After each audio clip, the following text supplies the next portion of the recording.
풍성하신 하나님 아버지, 주님의 은혜와 사랑 가운데 저희들을 다시금 불러주시니 진심으로 감사를 드립니다. 이 시간 주님의 부름을 받고 나와사오니 저희의 영혼을 기쁘게 받아주실 것을 믿습니다.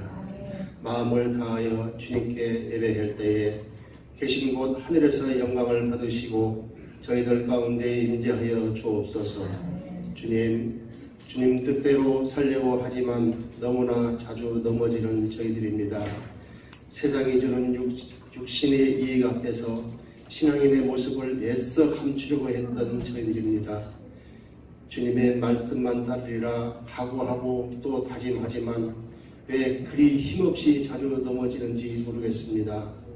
그래서 저희들은 어찌할 수 없는 죄인인가 봅니다. 악하고 추한 저희들을 긍휼히 여기시고 용서하여 주시옵소서. 주님의 넓은 가슴으로 안아 주시옵소서. 주님, 무더운 여름이 시작되었습니다. 더운 날씨로 인하여 마음의 평안을 잃어버리기 쉽고 나태하기 쉬운 계절입니다. 사단마귀는 이런 기회를 절대 놓치지 않는다는 사실을 기억하며 영적인 게으름에 빠지지 않도록 깨어있을 수 있는 저희 모두가 되게 하여 주시옵소서. 기도의 자리, 봉사의 자리를 힘써서 설 수 있는 저희 모두가 되게 하여 주실 줄로 믿습니다. 주님, 오늘 이 자리에 나온 성도들 가운데 말 못한 어려움에 놓여있는 성도들이 있습니까? 괴로움에 밤잠을 이루지 못하며 고통에 시달리는 성도들이 있습니까? 육신의 질병으로 인하여 절망하는 성도들이 있습니까? 긍휼히 여기시는 주님의 사랑과 은혜를 경험하게 하여 주시옵소서. 이 시간 말씀을 들고 단위에 서시는 목사님을 기억하여 주시옵소서. 생명의 말씀, 축복의 말씀, 치료의 말씀을 전하실 수 있도록 성령의 능력으로 붙들어줄 것을 간절히 믿습니다. 예배를 위해 봉사하는 손길들 위에도 함께 하셔서 주님과 즐거움으로 감당하는 가운데 하늘의 이루를 맛보는 은혜가 있게 하여 주시옵소서. 예배 시정을 주님께 의탁합니다. 홀로 영광 받으시옵소서. 거룩하신 예수님 이름 받들어 기도하였사옵나이다. 아멘. 제가 운전면허 딴 지가 벌써요 꽤 됐어요. 30년이 넘었어요. 그 얼마 만에 땄을 것 같습니까? 시험을 딱 봐서 보통 얼마 만에 따시죠? 한 번에. 최고예요. 한 번에 요즘에는 탁 따시는 분들도 굉장히 많아요. 저도 한 번에 딸 걸로 생각하고 갔거든요. 그래가지고 저희 사모님도 뭐 공부를 하시고 저도 이렇게 좀 보다가 아예 말았어요. 그랬더니 그거 보니까 그렇게 어렵지 않더라고요. 그래서 제가 보다가 말았더니 사모님이 그래도 자꾸 보라고 그러시더라고요. 떨어지는 사람이 있다고. 그래서 아유 뭐 설마 면허 시험도 떨어지겠어요. 별거 다 떨어져 봤지만 괜찮겠지 하고 갔거든요. 제가 1종 보통 봤으니까 그때는 80점 돼야지 붙었어요. 그때는 시험 보면은요 이렇게 이 도트 프린트 지나가는 소리가 지 그러면 시험관이 여러분들의 시험 성적이 지금 체크되고 있습니다. 그래가지고 전광판에 수험번호 옆에 전광판으로 지 해가지고 점수가 탁 들어왔어요. 제 수험번호가 730번이면 730번에 딱 가봤더니 78점인 거예요. 몇 점부터 붙는다고요? 정말 저희 사모님 뭐라고 그러냐면 78점 때문에 떨어지는 사람도 많다더라 그랬는데 에이 말도 안 되는 소리 하는데 정말 차라리 70점 맞았으면 억울하지도 않을 텐데 78점인 거예요. 그래서 야 이 말이 되나? 그래서 제가 가까이 가가지고 또 봤어요. 78점인 거예요. 근데 수험번호가 맞나 또 봤더니 78점인 거예요. 그래서 떨어졌어요. 설마 떨어지겠어 했는데 설마가 사람을 잡은 거죠. 그리고 나서 공부하나요?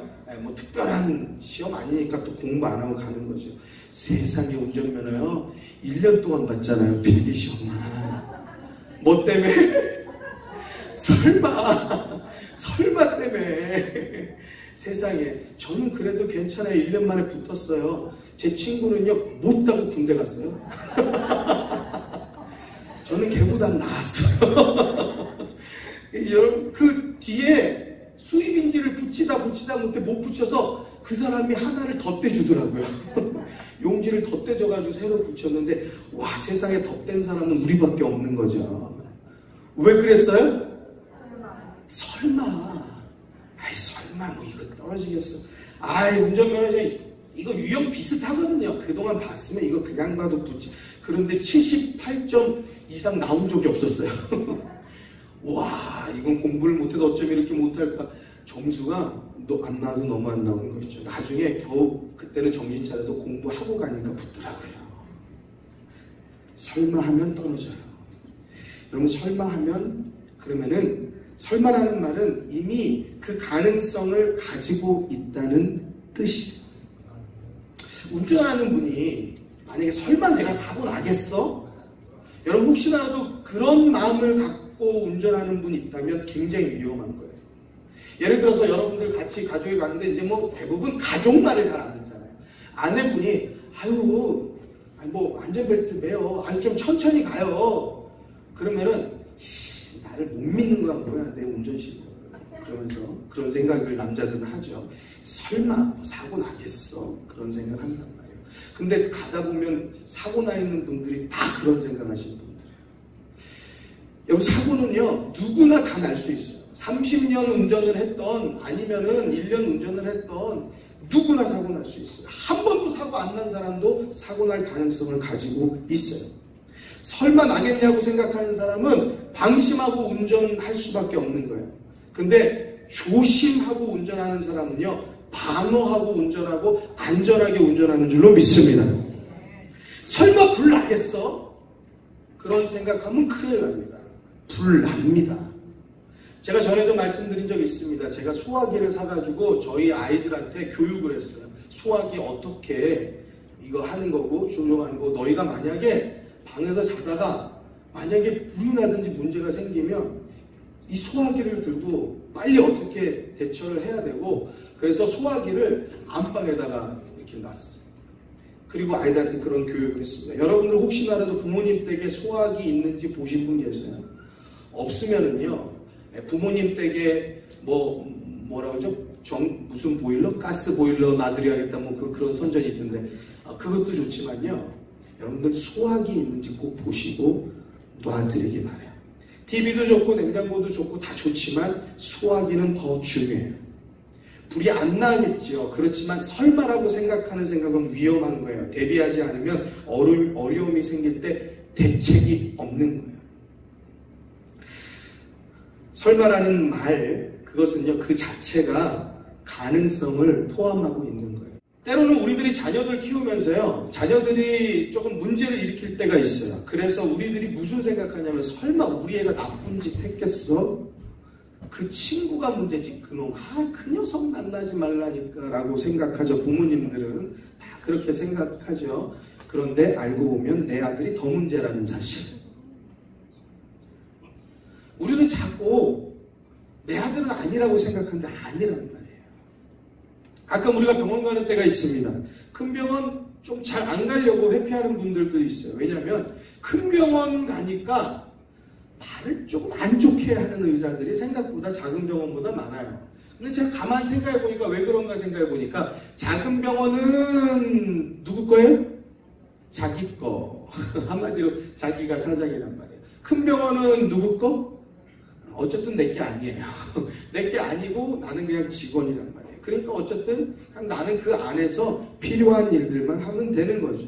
어떻게 보면 정확한 것을 그냥 전달하는 게 그분들의 맞는 처사인지 몰라요. 자, 큰 병원을 작은 병원 가다가 조금 그래도 좋게 부드럽게 말하는 의사분 만나다가 그러다가 내가 좀 아무래도 큰 병원을 가야 되겠구나라고 생각해서 큰 병원 갔는데 뭐 진단하는 것도 오래 걸리고 검사하는 것도 오래 걸리더니 결국 의사 만났더니 하는 말이 영생하단 말이에요. 그러니까 기분 나빠서 나 그 병원을 안 간다. 이렇게 될 때가 많은 거예요. 가령 이런 식입니다. 수술을 해야 됩니다. 이거 큰일이죠. 수술 말만 들어도 조금 사실은 마음이 떨리지 않습니까? 그러니까 이제 물어볼 수밖에 없죠. 이거 큰 수술인가요? 문제되는 일은 없나요? 하다못해 주사 맞아야 됩니다 하면 간호원이 탁 주사 들고 있으면 그러잖아요.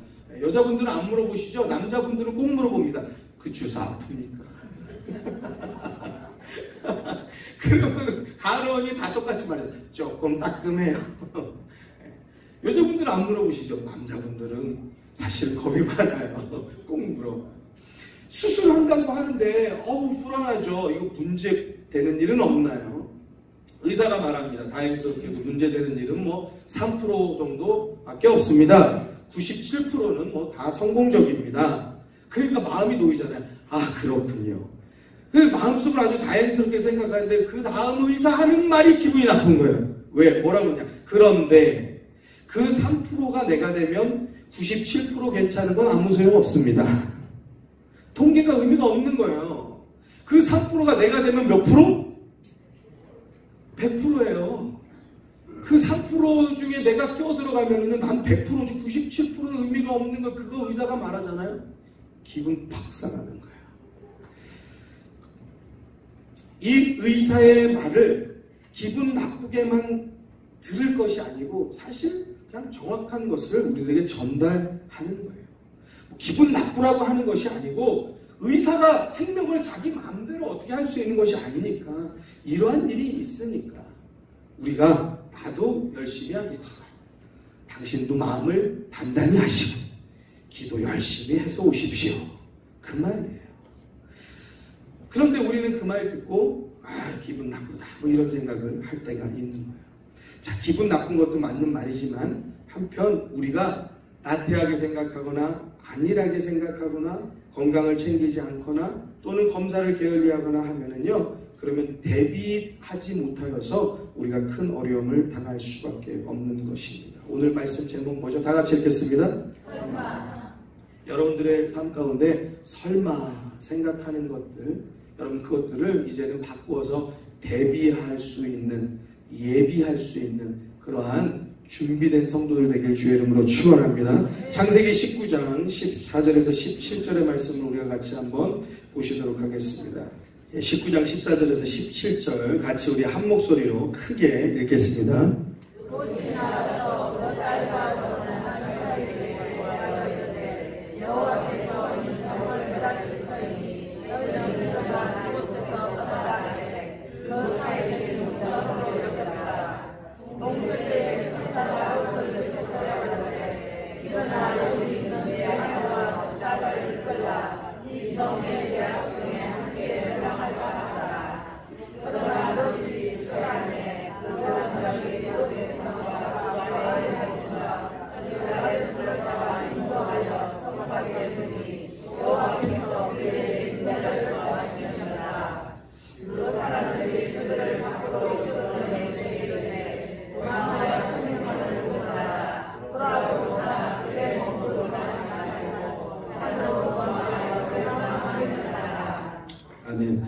자, 우리의 삶에 판단하지 못하고 잘못된 일 가운데 어떻게 해야 될지 몰라서 머뭇거리는 일이 혹여 있다라고 하면 하나님께서 강권적으로 역사하셔서 사는 길로 강하게 인도하시기를 주의 이름으로 축원합니다. 축원합니다. 소돔과 고모라 성에 살고 있는 그런 롯의 가정의 이야기입니다. 천사가 와서요, 이 성을 하나님께서 멸망하신다, 멸망케 하신다 알려주셨어요. 무엇 때문에요? 죄 때문이었어요. 어떤 죄요? 동성애 때문에 그랬어요. 우리가 잘못된 이 성적인 문제, 그 소담이라는 단어가 소돔, 이 단어의 어원에서 왔다라고 제가 지난주에도 말씀드렸습니다. 이 동성애의 문제, 이 죄의 문제 때문에 소돔과 고모라 성은 하나님께서 멸망하실 것을 계획하셨어요. 그런데 롯에게 은혜를 주신 것 아니겠습니까? 이 사실을 미리 알려주고 이 성에서 나올 수 있도록 그렇게 미리 말씀을 하셨단 말이에요. 그런데 문제는 14절에 보니까 그 딸들과 정혼한 사위들이 다 이것을 농담으로 하는 거예요. 뭔 웃기는 말 하고 있어. 멀쩡한 성이 갑자기 왜 무너져? 무슨 멸망을 해? 그렇게 생각을 한 거죠. 그리고 설마 무슨 일이, 말도 안 되는 일이 생기겠어? 생각을 하는 거예요. 농담으로 여겼다고 성경이 말합니다. 그 가운데 이 가족들이 머뭇머뭇거리고 있으니까 나중에는 안 되겠으니까 롯이 지체할 때 롯의 손과 그 아내 손과 딸을 붙잡아서 강권하여서 그들을 붙잡아서 인도합니다. 그래서 그들이 살아나는 은혜를 입게 됩니다. 결국 이 본문의 소돔과 고모라 성은요, 정말로 사위들이 생각했던 농담으로 여겼던 그것으로 끝난 것이 아니고 설마가 사람을 잡았습니다. 소돔성을 잡았습니다. 설마가 이 고모라 성을 잡아버렸어요. 모든 성이 다 불더미가 되고 멸망되어졌습니다. 짐승이고 동물이고 식물이고 사람이고 모든 것이 다 잿더미가 되어져 버렸어요. 자, 우리 함께 그 밑에 있는 24절 25절에 있는 말씀을 같이 함께 읽습니다.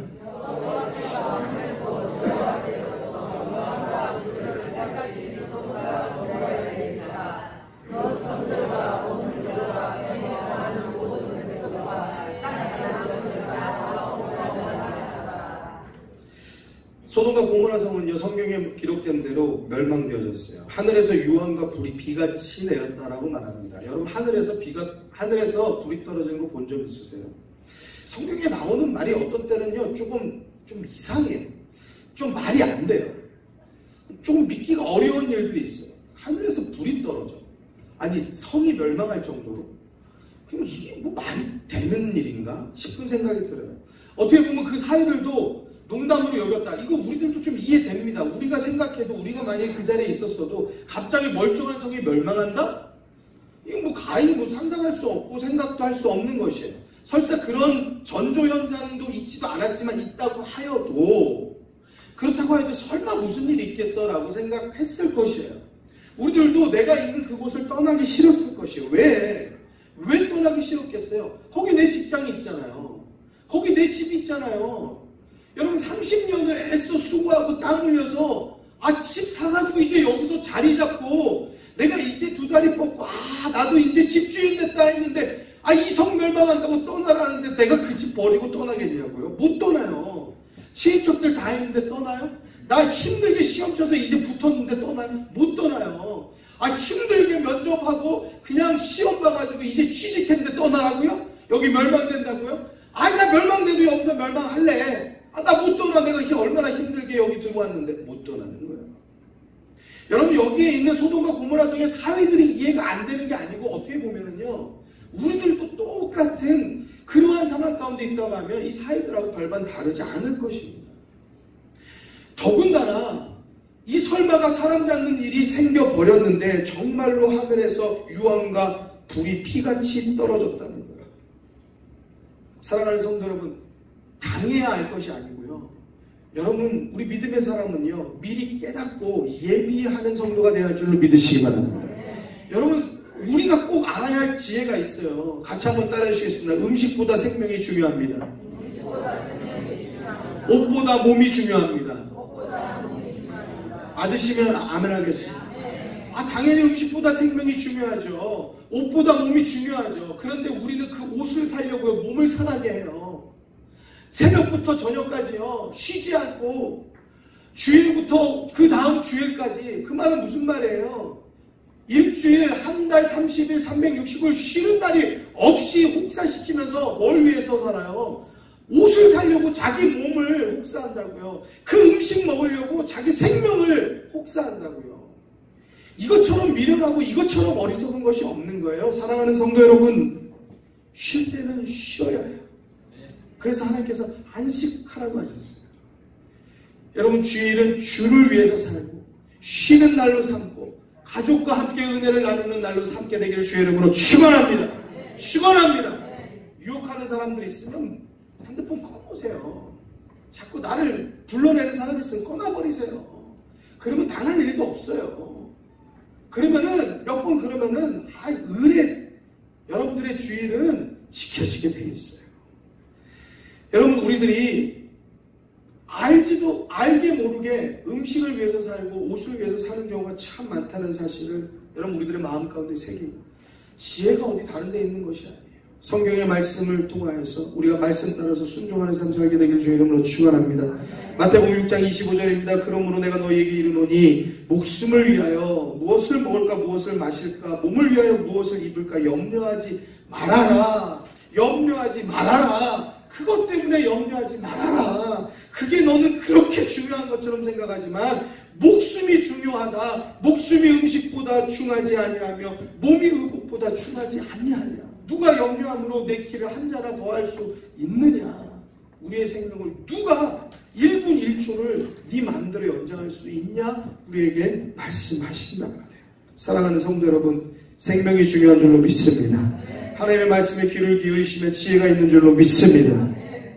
결국에는요, 그 소돔과 고모라 성에 사는 모든 사람은 다 잿더미가 되어져 버렸습니다.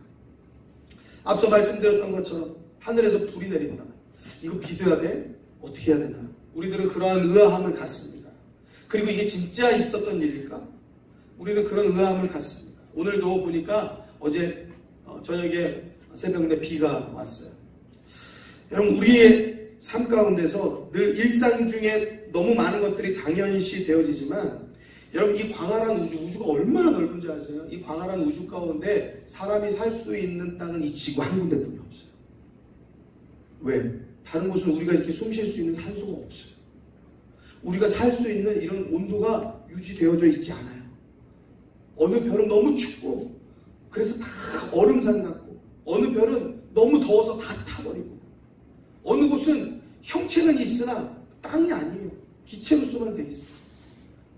여러분들, 이 지구와 같이 푸른 사람이 살 수 있는 이 땅이 없다라는 사실이에요. 숨 쉴 수 있고 이 아름다운 땅이 없다라는 사실이에요. 이 너무나 당연한 일상이 곧 우리에게 하나님께서 주신 기적인 것을 믿으시기 바랍니다. 하늘에서 비가 왔어요. 엊그저께. 여러분, 하늘에 물주머니 있어요? 물탱크 있어요? 누가 물을 뿌려야지 비가 내릴 거 아니에요. 우리는요, 이렇게 생각합니다. 비 오는 건 당연하게 생각해요. 왜? 우리가 어렸을 때부터 봐온 비니까. 비 오는 건 그냥 그게 당연한 줄 알아요. 물론 자연과학 시간을 통해서 이게 이렇게 어떤 현상을 통해서 이렇게 비가 내린다. 물론 그렇게 배워서 그렇게 알고 있지만은요, 이 모든 것은요, 하나님의 섭리입니다. 아멘? 아멘? 하늘에서 비를 내리시는 하나님, 하늘에서 물을 내리시는 하나님은요, 하늘에서 불도 내리실 수 있는 것을 믿으시기 바랍니다. 때로는요, 하늘에서 얼음덩어리가 떨어져요. 하늘에서 얼음덩어리를 이 땅에 뿌리실 수 있는 하나님은요, 불을 내리실 수 있는 하나님인 것을 믿으시기 바랍니다. 우리가 마치 상식적으로 이게 맞아? 그 상식이 뭔데요? 여러분, 우리들의 사는 삶의 모든 것은 상식 없어요. 삶은 다 기적이에요. 여러분, 좀 숨쉬기 어렵고 힘들고 응급실 가면요, 다 이 산소 호흡기 호에다가 끼고요, 숨을 어떻게든 편안하게 하려고 하는데, 숨도 내 힘으로 쉬는 거 그거 아니에요. 여러분, 물 한 잔 내 목으로 넘기는 것도요, 그거 못해가지고요, 병원에서요, 응급실에서요, 고통을 호소하고 음식 못 먹는 사람이 수두룩하게 많습니다. 사랑하는 성도 여러분, 우리들이 살아 움직이고 우리들이 생명을 유지하고 있는 것, 하나님께서 주신 신비요 기적 그 자체인 줄로 믿으시기 바랍니다. 믿으시기 바랍니다. 물이 하늘에서 내리는 것이 당연하지 않은 기적이에요. 그것과 같이 하나님은 불을 하늘에서 내릴 수 있는 분이라는 사실이에요. 창세기 9장 9절에서 17절의 말씀을 보면은요, 하나님께서 이 땅을 물로 심판하십니다. 죄가 관영하였어요. 가득하였어요. 찬거라여서 하나님께서 심판하신 거예요. 그때 물로 심판하시고 나서요, 하나님께서 무지개를 구름 속에 숨겨서 보여주십니다. 그리고서 그들에게 약속하셨어요. 무슨 약속하셨냐? 내가 이제 다시 너희에게 물로 심판하지 않겠다. 무슨 말이냐? 이 땅에 이제 물의 심판은 없다는 이야기예요. 곧 무슨 말일까요? 이 땅은요, 불의 심판이 곧 올 거예요. 사랑하는 성도 여러분, 소돔과 고모라와 같은 일이 우리가 사는 세상이든지 아니면은 우리 저 후대에 있든지 간에 언제가 분명히 이 땅은 하나님의 심판이 있을 것입니다. 어느 때냐? 죄가 창궐하고 관영하는 그때, 또 하나님의 예수 그리스도의 복음이 땅끝까지 전파된 그때, 우리들이 주님 오시는 그날을 소망하지만 우리들이 그날이 언제 올지 알지 못하는데 늘 우리들의 가족을 구원하고 우리들의 주변을 돌아보아서 구원의 역사가 있을 수 있도록 여러분들이 그 구원의 통로가 되기를 주의 이름으로 축원합니다. 축원합니다. 축원합니다. 여러분, 롯과 같이 사는 은혜가 우리에게 있으려면요, 롯처럼 생명을 유지할 수 있고 환난에서 건진받을 수 있는 은혜가 있으려고 하면요, 분별하는 지혜가 있어야 돼요. 길을 잘 찾아야 됩니다. 하나님의 말씀을 청종하고 그 길을 따르면 눈이 밝아지고 옳은 길을 분별하게 될 수 있는 것을 믿으시기 바랍니다. 어느 길이 사는 길인지 어느 길이 죽는 길인지 분별하지 못하면 우리 또한 롯의 사위들과 같이 유황불에 우리는 멸망할 수밖에 없는 것입니다. 우리들이 살면서 많은 말을 듣습니다. 어느 말이 나를 살리는 말인지 어느 말이 나를 죽이는 말인지 우리 분별해야 돼요. 근데 우리는 꼭 자꾸 죽이는 말, 세상 말을 따라갈 때가 많아요. 하나님의 말씀을 따라가는 성도 되길 주의 이름으로 축원합니다. 하나님의 말씀, 우리들의 믿음, 우리들의 교회에 나와서 듣는 이 하나님의 말씀은요, 여기서 끝나는 말씀 아니에요. 여러분, 이 말씀을 통해서 여러분들의 사업도요, 훌륭하게 이끌어갈 수 있는 리더십이 이 안에 있어요. 여러분들의 사업을 훌륭하게 이끌어갈 수 있는 그 방법과 그 비결과 지름길과 능력이 이곳에 있는 줄로 믿으시기 바랍니다. 자녀를 키우는 방법도 이 성경에 있어요. 할렐루야. 우리들 가정의 화목도 이 성경에 있는 줄 믿으시기 바랍니다. 우리들의 직장과 우리들의 비전과 우리들의 학업과 우리들의 모든 비전들도 다 이 성경을 통하여서 우리가 이 성경을 청조하고 성경을 순종할 때에 하나님의 말씀이 우리의 삶에서 실현되어지고 옳은 길을 분별하여서 사는 길 가게 되는 줄 믿으시기 바랍니다. 지난주부터 카톡이 자꾸 오는 거죠. 자꾸 뭐가 날라와요. 카톡 하고 날라오는데 보니까 별로 좋은 내용이 아니야. 나 이런 거 귀찮은데 자꾸 왜 보내는 거야. 보니까 뭘 자꾸 청와대 서명을 하라고 하고 들어가서 뭘 반대하라고 하고 청원에 동의를 하라고 하고 또 한번 들어가 보니까 뭘 또 로그인을 하라고 하고 뭐가 이렇게 복잡한지 로그인이 도대체 뭔지 또 보니까 회원 가입을 해야 되고 이거 너무 복잡한 거예요. 제가 복잡할 정도니 얼마나 복잡하겠어요. 그러나 여러분, 이게 아무리 복잡해도요, 손 안에 핸드폰으로 하는 거예요. 그렇죠? 이게 아무리 힘들어도요, 여러분 의자에 앉은 자리에서 하는 겁니다. 집 안에서 소파 위에서 하는 거예요. 우리가 어디 뙤약볕에 나가서 아스팔트에 들어누워서 저지선을 형성하고 만들면서 우리의 의견을 들으라고 그렇게 우리의 행동하는 건 아니에요. 그렇게 행동하지 못하고 있어요. 더하는 것도 해야 될 정도로 심각한 일들이 이 땅에 벌어지고 있어요. 그런데 손 아래에서 하는 거, 소파에 의자에 앉아서 하는 거, 여러분 내가 못하면 자녀를 시켜서라도 여러분들 다 할 수 있게 되기를 부탁을 드립니다. 부탁을 드립니다. 제가 정치 이야기를 하려고 정치의 바람을 잡으려고 이거 여러분들에게 올리거나 하는 건 아니에요. 또는 전도사님이 올리시는 것도 전도사님이 자기의 생각에 소견으로 올리는 거 아니에요. 제가 올리세요라고 하면 올리는 거예요. 필요하기 때문에. 왜냐? 성도님들이 잘 모르면 다른 사람들이 갖는 기독교에 대한 오해에 대해서 우리조차도 오해를 하고 있을 수 있기 때문에 알으셔야 되기 때문에 꼭 보시라는 거예요. 그 영상을 보시고 무슨 문제가 있는지 보시라고 보여드리는 것입니다. 우리가 이 시간에도 한번 영상을 같이 보도록 하는데요. 다시 말씀드립니다. 재차 또 말씀드릴 것인데 정치 얘기하는 것 아니에요. 죄에 대해서 얘기해요. 같이 한번 따라해 주시겠습니다. 죄에 대한 이야기입니다. 중요한 이야기입니다. 우리 한번 같이 보시겠습니다. 취소되지 않고 지난번에 이제 2번 연기됐는데 그것이 취소되지 않고 9월에 열린다는 충격적인 소식을 제가 들어서 이렇게 바로 지금 영상을 찍어 올려요. 여러분 인터넷에 서울 퀴어 문화 축제를 한번 치면 이렇게 홈페이지가 뜨거든요. 동성애 축제가 9월 달에 보시면 허가를 받았다는 이렇게 적혀 있습니다. 2020 제21회 서울 퀴어 문화 축제 일정을 발표합니다. 네, 이렇게 공지사항에 적혀 있죠. 네, 여기 이제 클릭해 보면 안녕하세요. 서울 퀴어 문화 축제 조직위원회입니다. 이렇게 적혀 있고요. 이제 중요한 것은 여기 이렇게 이어서 나오죠. 방역 당국의 지침에 따라 새롭고 안전한 방식으로 개편된 2020 제21회 서울 퀴어 문화 축제가 9월 18일부터 29일까지 12일간 개최됩니다. 네. 이렇게 약 2주간 무려 12일 동안 이 퀴어 축제가 서울시에서 개최된다고 이렇게 공지사항이 올라와 있습니다. 정말 충격이죠.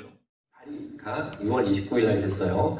그러니까 현재 차별금지법이 국회에 상정되는 것은 기정사실로 굳어졌다라고 말씀드릴 수 있고, 장혜영 정의당 의원이 대표 발의를 했고 10명, 의원은 정의당 의원 6명 전원, 더불어민주당 의원 2명, 열린민주당과 기본소득당 의원 1명이 각각 이름을 올렸다라고 돼 있어요. 그런데 이분들이 차별금지법을 만들라는 이유를 이렇게 명기하고 있습니다.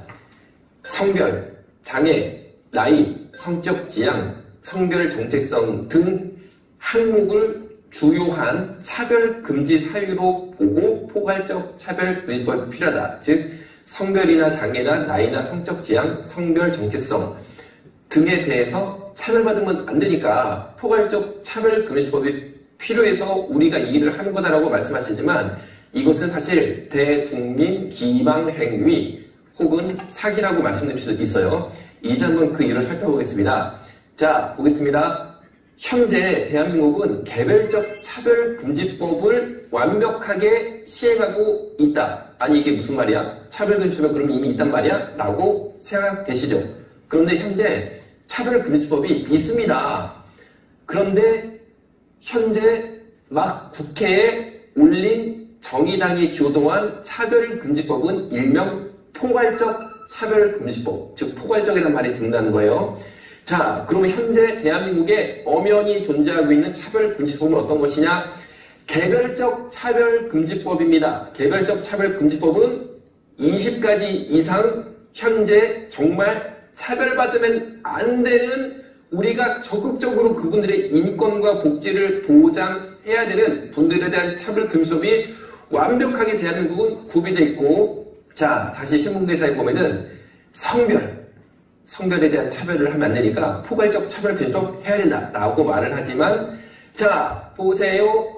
성별에 따라서는 양성평등기본법, 남녀고용평등법에 의해서 완벽하게 남녀 차별을 하면 안 되게끔 이미 개별적 차별금지법이 완성되어 있다라고 말씀드릴 수 있어요. 자, 그러면은 이 10명의 국회의원들이 포괄적 차별금지법을 만들어야 된다라고 주장한 두 번째 주요 사유인 장애는 어떠냐? 자, 보겠습니다. 대한민국은 보신 것처럼 장애인 차별금지법이 이미 완성이 되어 있다는 거예요.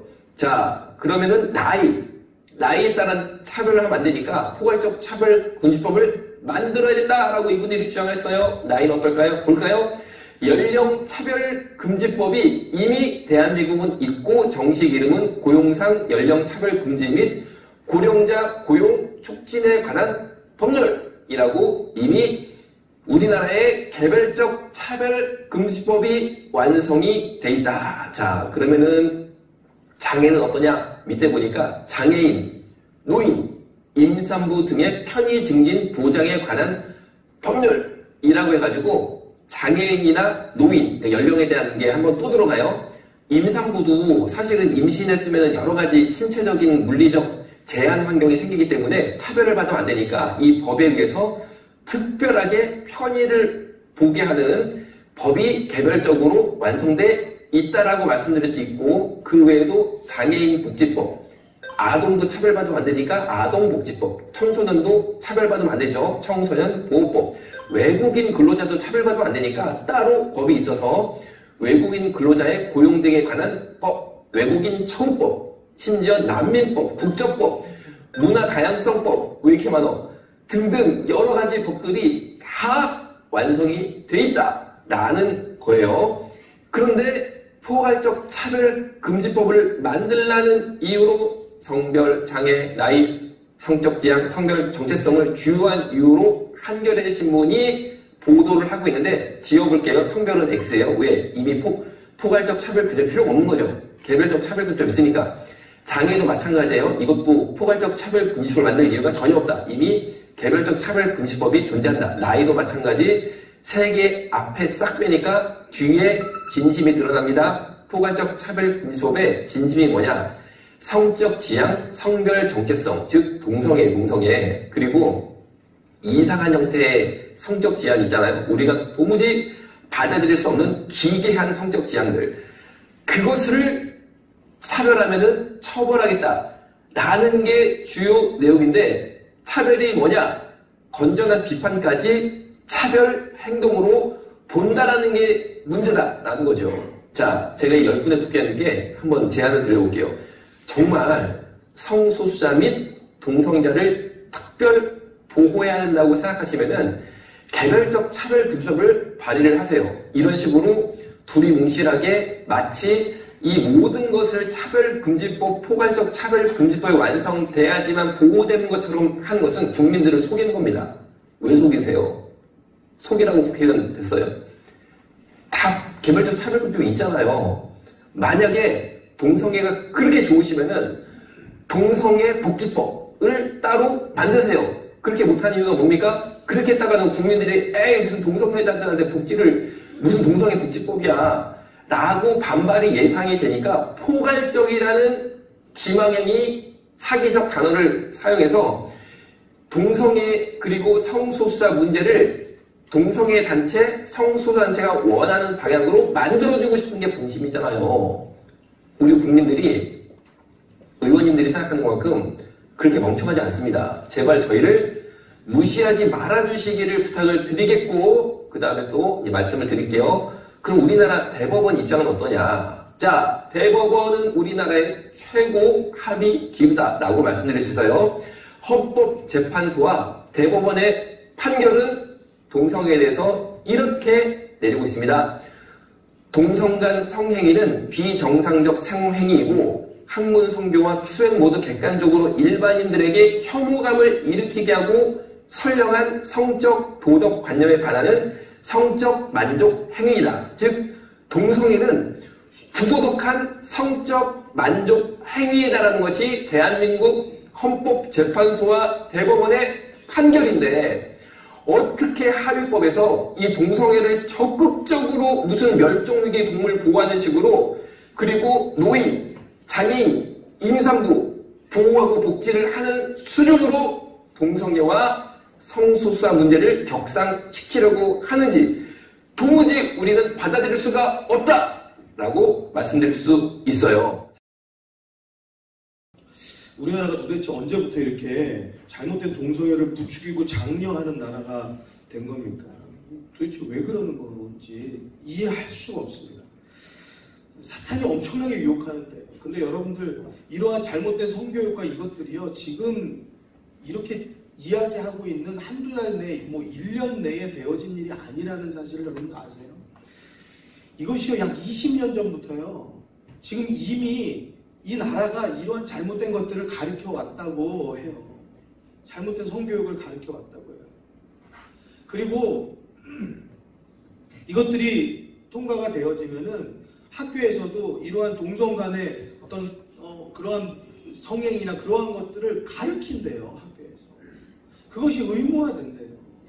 그리고 또한 남자아이가 남자아이한테 자기 좋다고 편지도 쓰게 이렇게 교육을 한다는 거예요. 이런 잘못된 교육을 누가 받느냐? 우리 자녀들, 여러분들의 손주들을 그들이 받고 자라나야 된다는 사실이에요. 사랑하는 성도분, 우리 기독교가 왜 차별금지법을 왜 막아야 된다라고 그러면서 막 그렇게 애를 쓰겠습니까? 차별하는 거를 좋아해서 그러겠어요? 절대 아니에요. 잘못된 정치인들이 잘못된 사상을 가지고 두리뭉실하게 섞어가지고 동성애들을 옹호하는 잘못된 법안을 만들려고 하니까 그래서 기독교인들이 이거 절대 안 되는 것이다. 이거는 나라가 망하는 일이에요. 교육이 무너지는 일이에요. 이것은요 민족이 망하는 일입니다. 성경적으로도 봐도 동성애로 인하여서 죄가 관영하는 그 땅 가운데 하나님께서 멸망을 주셨어요. 여러분들 제가 정치 얘기하는 거 아니에요. 죄를 이야기하는 거예요. 소돔과 고모라 성의 멸망을 이야기하는 거예요. 이 땅 우리가 살고 있는 땅 하나님께서 지켜주시는 나라가 되어야 할 줄로 믿습니다. 여러분들 우리 기독교가 들어옴으로 인하여서 미국에서부터 우리나라까지 노예제도 없어졌어요. 우리나라에서도 선비, 이 종 이런 계층들이 다 무너지고 평등한 사회가 되었단 말이에요. 우리가 왜 차별을 싫어서 차별금지법을 반대해요? 그렇지 않아요. 그렇다고 뭐 동성애자를 미워하고 저주하는 거 아니에요. 절대 그런 거 아니에요.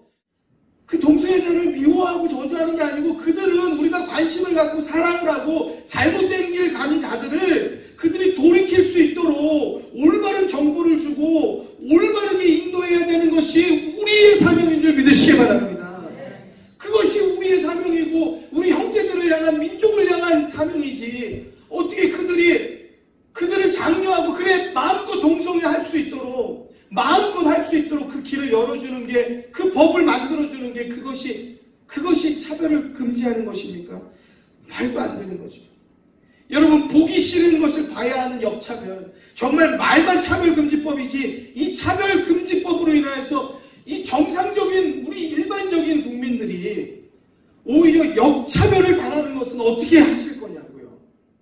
보기 싫은 거 우리 봐야 돼요. 이거 역차별 어떻게 되냐고요. 인정하기 싫은 것 이제 인정해야 돼요. 이게 역차별 되어지는 거예요. 교육받기 싫은 거요. 교육받아야 돼요. 그걸로 점수 매긴단 말이에요. 거부할 수 없는 것이야말로 역차별 되어지는 것이잖아요. 우리를 특별히 기독교인으로 얽어매고 이 땅의 가정, 교육, 자녀 모든 것을 파괴하는 법이 되기 때문에 우리가 반대하는 것이에요. 이것은 차별을 우리가 금지하는 것이 아니고 동성애를 장려하고 옹호하는 법이기 때문에 그렇기 때문에 막아서는 거예요. 누구를 위해서? 이 나라를 위해서 막아서는 거예요. 우리의 자녀를 위해서 막아서는 거예요. 우리 이 나라, 이 민족의 후대를 위해서 막아서는 거예요. 근데 너무너무 안타깝고 속상하고 마음 아픈 것은요. 지금은 어떻게 될지 모르지만 분명히 저 10년 후 지금 막아섰다고 해도 20년 후 언젠가는 이것이 진행될 거예요. 결국에. 여러분들 이러한 세상의 풍조가 너무너무 가슴 아픈 거예요. 여러분 근데 어떻게 우리가 가만히 편안히 밥을 넘길 수 있겠어요? 이 나라의 죄 하나님께서 가만 두고 보시지 않습니다.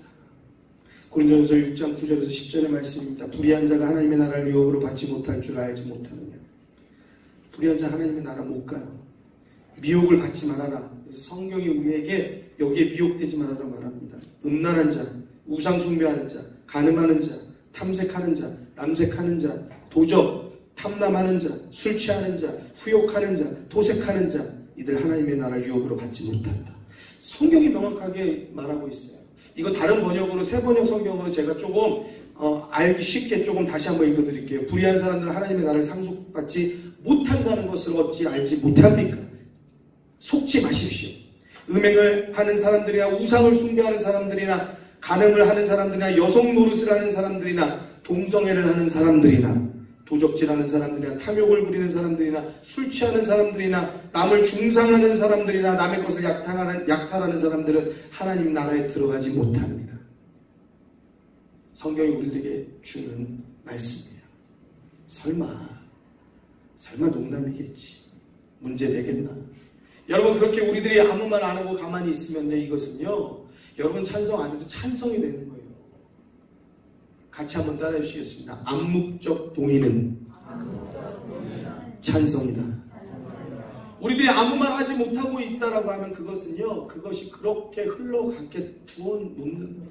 결국 우리는 찬성하는 거고 그 쓴 잔을 우리는 마셔야 되고 그 책임을 우리 모두가 다 걸머쳐야 되는 거예요.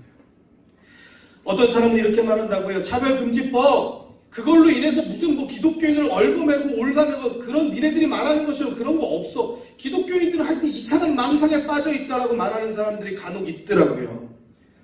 처벌 없다고 얘기하더라고요.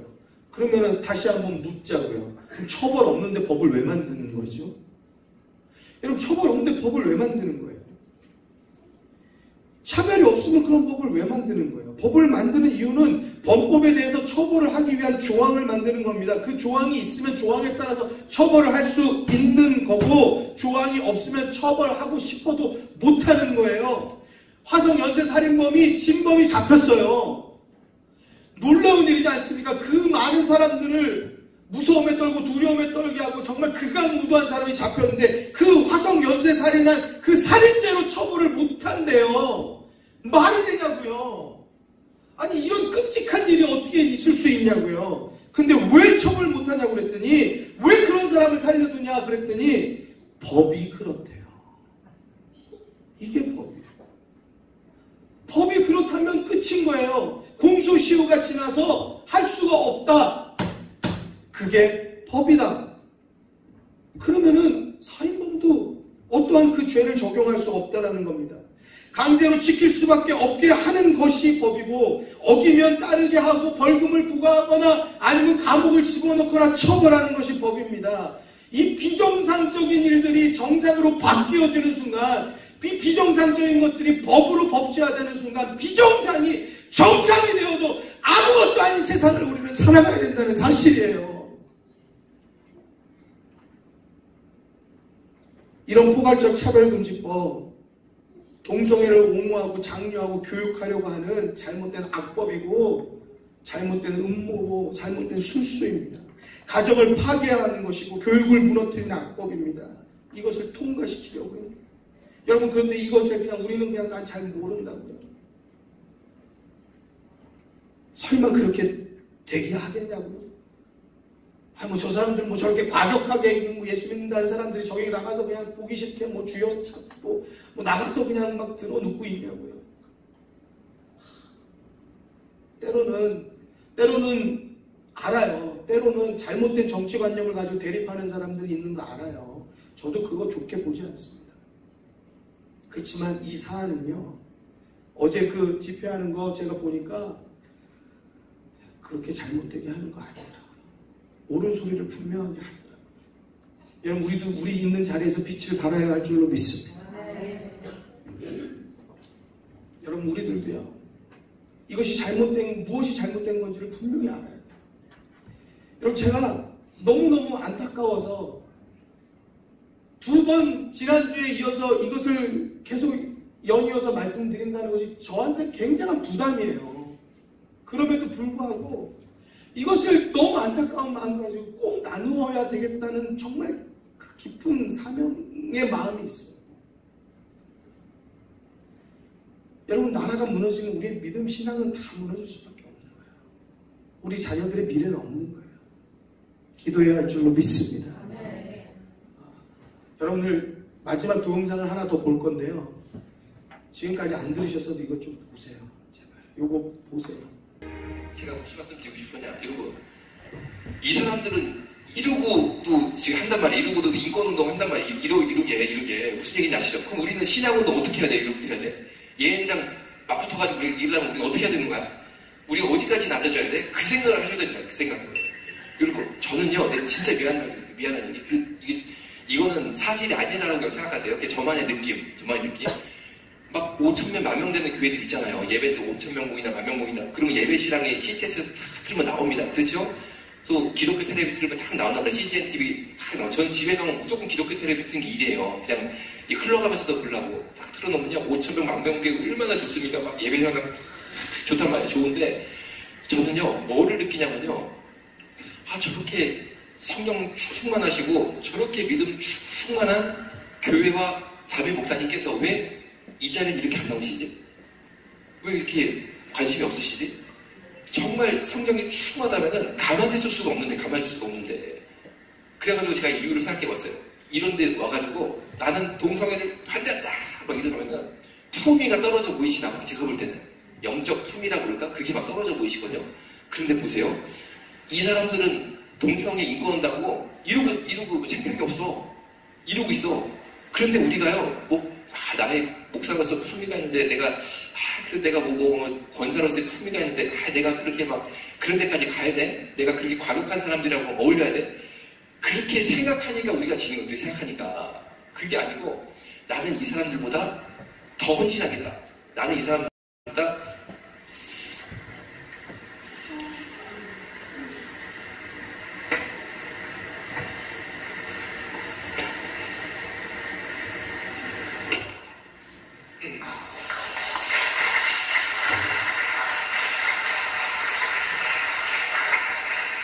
하여튼 내가 더 미쳐야겠다. 이래야지 우리가 이길 수 있습니다. 여러분 제가 첫째지와 아이들 그 세대거든요. 제가 이제 제가 이제 그 세대입니다. 그래가지고 근데 엄청 인기였어요. 그런데 서태지와 아이들 팬들은요 어느 정도 그 서태지와 아이들을 막 이게 미쳤냐면은 서태지와 아이들이 미국 공연을 가잖아요. 그럼 한국 팬들이 미국까지 따라가. 그래서 콘서트표를 사가지고 미국 콘서트를 듣는 거예요. 왜?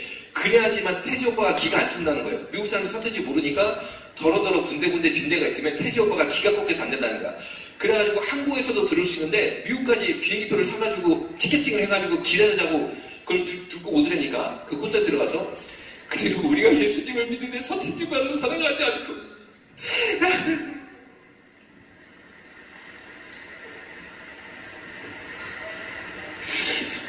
여러분 세상 사람들이 연예인 사랑하는 것보다도 우리가 예수님을 사랑하지 않으면서 동성애자들이 정말 이 말도 안 되는 동성애 인권을 위하면서 이렇게 바닥에서 이런 창피한 행동을 하는 것보다도 우리가 예수님을 사랑하지 않는데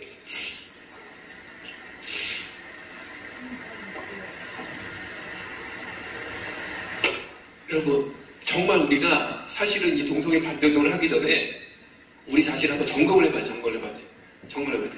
진짜 여러분 요새 방탄소년단 인기잖아요. 그 팬들 하는 거를 한번 보자고요. 팬들 하는 거를 여러분 아니 우리 예수님이 나한테 하신 게 방탄소년단이 팬들한테 뭐 해줬어? 솔직히 뭐 해줬어? 예수님이 나한테 해주신 그 십자가 은혜를 생각해 보시라니까. 아니 내가 그냥 뭐 창피해 뭐가 창피해.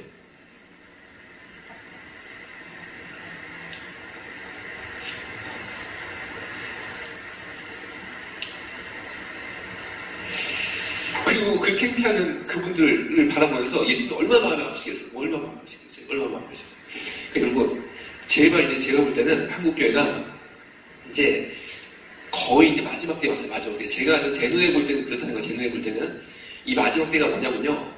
제가 볼 때 5년 남았어요. 5년. 그 5년 남은 게 무슨 말이에요. 이 차별금지법이 통과되는 역사적 변곡점이 제가 볼 때 막을 수 있는 시간이 5년입니다. 5년. 왜냐면요. 한국교회는 아까 말씀한 것처럼 다들 품위 지킨다고 그냥 교회 안에서만 양복에 넥타이 입고 이것만 해. 손 들고 막 무슨 막 얼굴이 이렇게 이래가지고 막 뭐 찬양하고 난 그게 뭔 찬양인지 모르겠어. 이것만. 이게 기독교인 줄 알아. 이게 기독교인 줄 알아. 그거 잘하면 기독교인 줄 안되니까요. 설교. 작년 7월 1일 날 퀴어 축제하기로 예정이 됐단 말이에요. 7월 1일 예정이 되니까 6월 달부터 저는 마음이 급해진 거예요. 하여튼 집에 갔다 오면 기독교 텔레비부터 튼다고 말씀드렸잖아요. 야, 제발 목사님들이 동성애 얘기를 하셔야 된다. 이제 7월 1일 날은 받아놨는데 한 명이라도 한국 성도를 그 반대운동 하는 자리에 대한문 광장이잖아요. 서울광장 맞은편. 거기 올라오면 목사님께도 얘기하시는데 놀랍게 제가 6월달, 7월달 계속 설교를 듣는데 야, 우리 정말 동성애 반대운동 해야 되니까 진짜 한번 대한문 광장 나가자. 그런 목사님이요. 정말 1% 미만입니다. 1% 미만. 99%는요. 무슨 설교를 하시냐면요. 10년 전이나 5년 전이나 똑같은 그 설교. 똑같은 그것만 하고 계시고. 여러분, 그러면 안 된다는 거예요. 그렇다고 그 목사님들 우리가 비판하면 안 됩니다. 비판하면 안 되고. 나를 비판해, 나를. 왜? 우리 목사님을 지금까지 못 깨고 나를 비판해, 나를. 그러니까 여러분들이 이 자리에 있으니까 꼭 진짜 이제 영적 이 불을 받으셔가지고 내 교회 가서 깨워야 되는 거야, 내 교회 가서. 그러면 우리가 우리끼리 모여가지고 단체를 만들면 어떻게 되냐?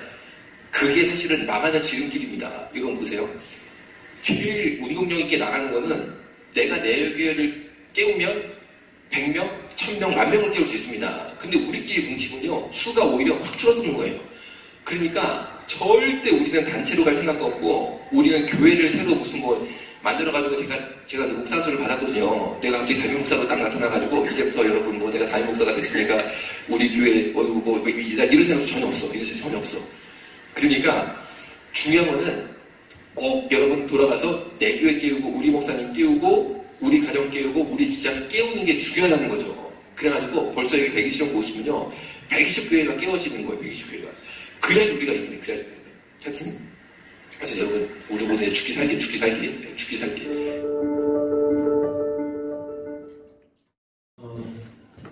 제가 말로도 요약해서 전달할 수도 있어요. 그렇지만 제가 영상을 틀어드려서 시간을 소요하는 이유는요. 전문가들이 직접 이야기하는 이야기를 들어셔야 되기 때문에 그래요. 저분은 수동연세 요양병원 원장이에요. 저분이 왜 저 일을 하게 됐냐면 저분 저 일 동성애하고 아무 상관없어요. 저 병원에서 에이즈 치료를 했어요. 에이즈 치료를 하면서 하다 보니까 많은 에이즈 치료 환자들을 보다 보니까 동성애가 문제가 되는 것을 깨닫는 거예요. 믿음 있는 사람이다 보니까 이것이 잘못되어졌다는 것을 깨닫고 이 나라가 잘못되어가는 것에 대해서 막 이거 안 된다라고 막 부르짖는 거예요. 유튜브 채널 만들어가지고 그 이야기를 막 하거든요. 저 사람이요 온갖 군데서요 고소당해요. 계속 고소당하면서 그 일을 한단 말이에요.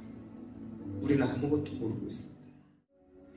여러분 우리들이 지난주도 그렇고 기도했잖아요. 이 기도하는 분들 굉장히 많아요. 교회들이 잘못된 이 흐름에 대해서. 그러니까 아무 소리도 못하던 국회의원들이 조금씩 이야기를 하고 있어요.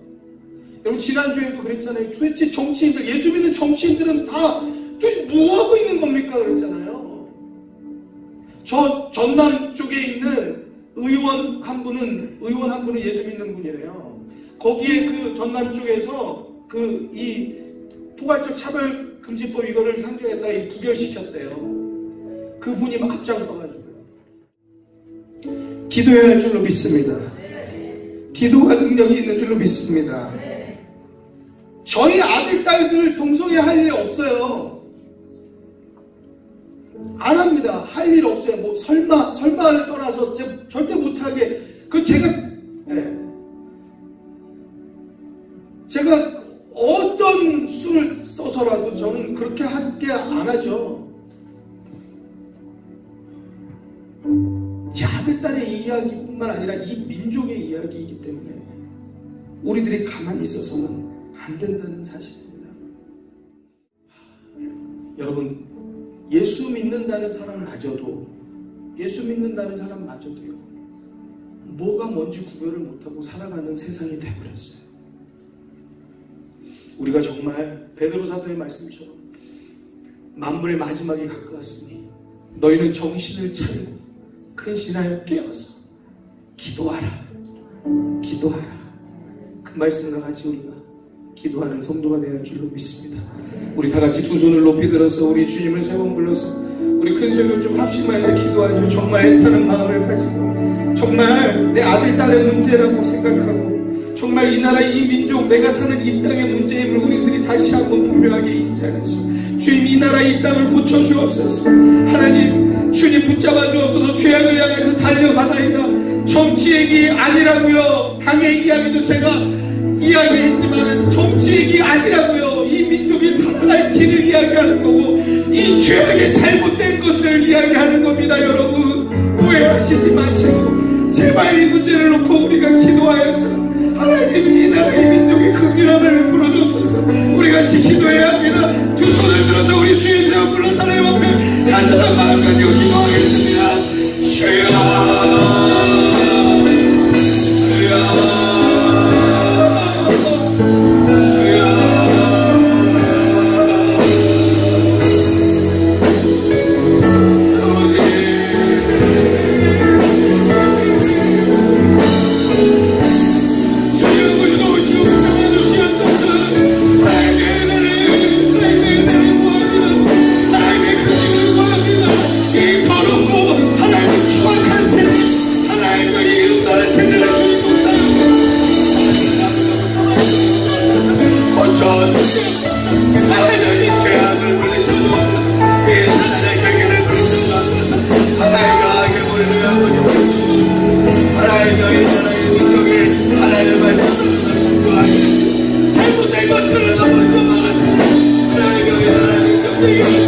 하나님의 말씀이 우리를 살립니다.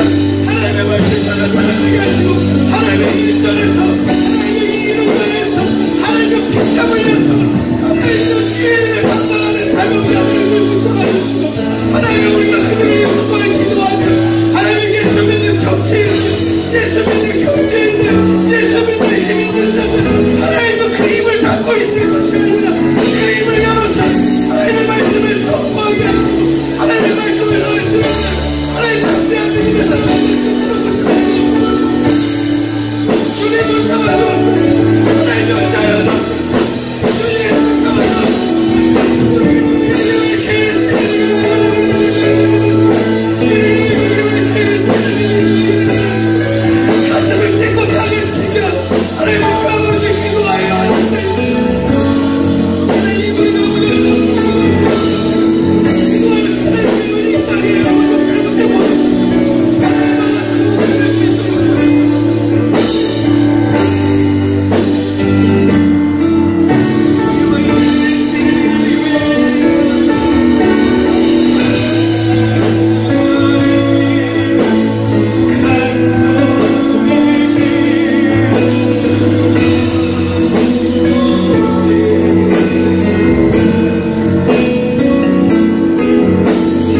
죄악으로 달려가는 하나님이여 이 나라 이 민족을 불쌍히 보시고 긍휼히 도와주시옵소서. 사랑하는 성도들이 타는 마음을 가지고 옷을 찢는 마음을 가지고 땅을 치며 주님 앞에 기도하오니 이 나라 이 민족을 살려 주옵시고 우리가 있는 그 자리에서 빛이 되게 하여 주시옵소서. 설마 생각하는 아니란 마음은 떠나가게 하여 주옵시고 우리가 악한 사단의 권세를 기도로 온 힘으로 막아설 수 있는 믿음 갖게 하여 주시옵소서. 내일이 아니라고 안일하게 생각하지 않게 하여 주옵소서. 하나님, 우리뿐만 아니라 힘 있는 자들, 하나님이여 정치인들, 하나님이여 경제인들, 에스더와 같은 믿음을 허락하여 주시면서 이 나라를 위하여서 그들이 그 자리에 있다는 것을 깨닫게 하여 주시옵시고 하나님이여 하나님께서 부여하신 그 힘과 능력과 권세를 가지고 잘못된 것들을 막아설 수 있는 믿음의 성도들 될 수 있도록 붙잡아 주시옵소서. 하나님께서 역사하실 줄로 믿습니다. 감사드리며 예수님의 이름으로 기도드립니다. 아멘.